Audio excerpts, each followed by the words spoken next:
What's up, fly fish fighters? I'm Quackers Co., and this is the fish fry for November 8th, being held at Fission Hydro Plant. Our cookware composition is the Tri-Slosher, the L-3 Nozzlenose, the Splat Brella, and the 96 Gal. It doesn't take long for the salmonids to cover Fission in their ink, but the one part that they have a problem touching are the walls, so that's where all of our mobility will be at Fission. The more chances we get to get a little bit of height on our enemies will give us an extra advantage and a little bit of space between us and them. If we're spending time during the match having to paint walls, that's more time spent not dealing damage to those salmonids. And with how much enemy ink there is, any contact we can make with our ink on the walls or the ground will help us get our ink back.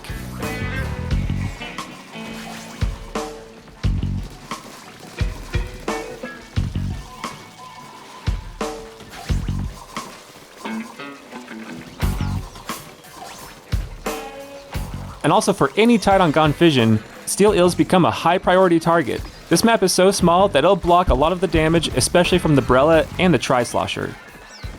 And here are a couple special tips. You don't always need to see the fly fish to target him with killer well. You can use that ring indicator at your feet to find out where the missiles are coming from and target him with that.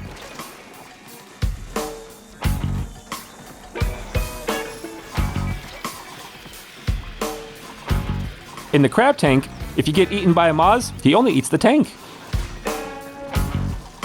And if it's wave 3 and you start seeing any of those shoreline bosses that are going to cause problems, activate that special and cause massive damage to them.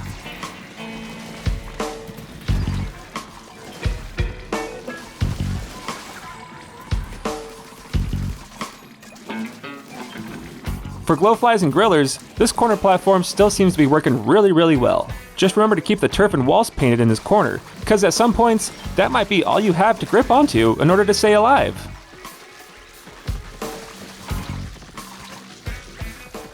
So always try to stay calm and push that stick into the wall in order to get yourself a little bit of grip and squid surge out. When it comes to grillers, you can be a little bit more lenient on where you're standing, but remember if you're on the 2 higher platforms, that griller has a longer time to move until he's in a stunnable area, so it might just be easier to use that corner platform just so you can get him into a better spot to stun him.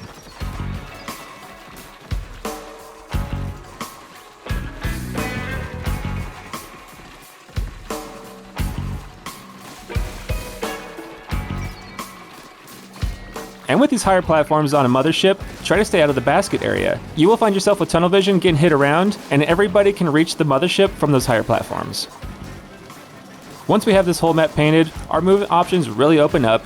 We'll find it easier to stay alive and get some eggs over that quota.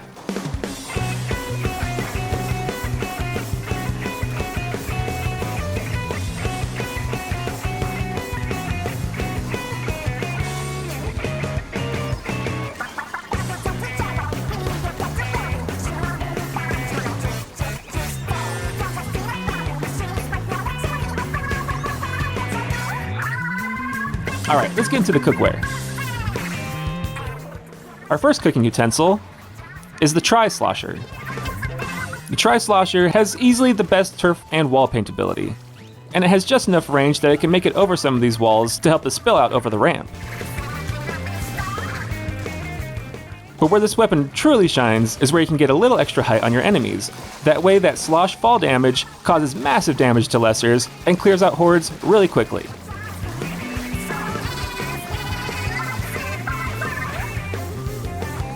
Our second cooking utensil is the L-3 Nozzlenose.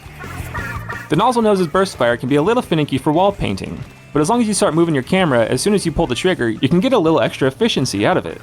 The Nozzlenose class does really well with switching in between very precise bursts and pulling the trigger trying to make it full auto. Something that I do with the Nozzlenose classes, so that my aim doesn't get too much affected by pulling the trigger so much, is I'll curl my finger and use the tip of it, that way I'm only using very slight taps on the controller. That way I'm not causing my aim to be affected by my trigger pull. And if you want to take out a stinger really quickly, try to shoot while moving your aim up and down on him. Our third cooking utensil is the Splat Brella. We can get a little extra wall paint efficiency out of the Splat Brella by putting ourselves parallel to the wall and aiming slightly diagonally towards it. This allows our spread to move across the wall, painting it just a little more quickly. The Brella can be launched, and as long as you pepper coax before launching it, it can clear the way. But remember, once you've launched it, there's a delay before you can open it again.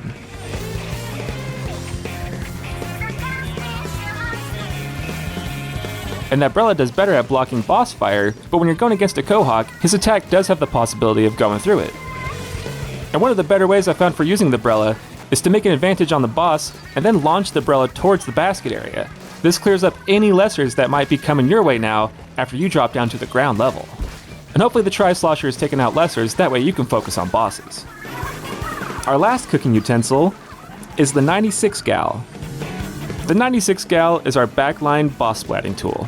This weapon should always be focused on taking out bosses and peppering Quahogs with damage, that way the other 3 weapons in the composition can just take them out real quickly. The 96 Gal also has a range that's just a little bit short for Gone Fission, so you might find yourself pushing towards a couple of these stingers. But remember, you are the backline. You need to find your way back up to those platforms and start providing that support fire and that boss damage that your teammates need.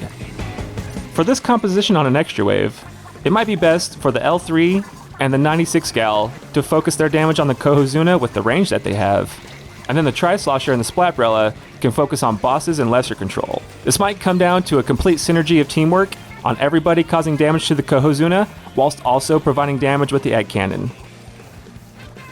And remember that the fish fry comes out before the stage rotation, so if you want to catch these updates when they're hot and fresh, make sure you subscribe and hit that bell.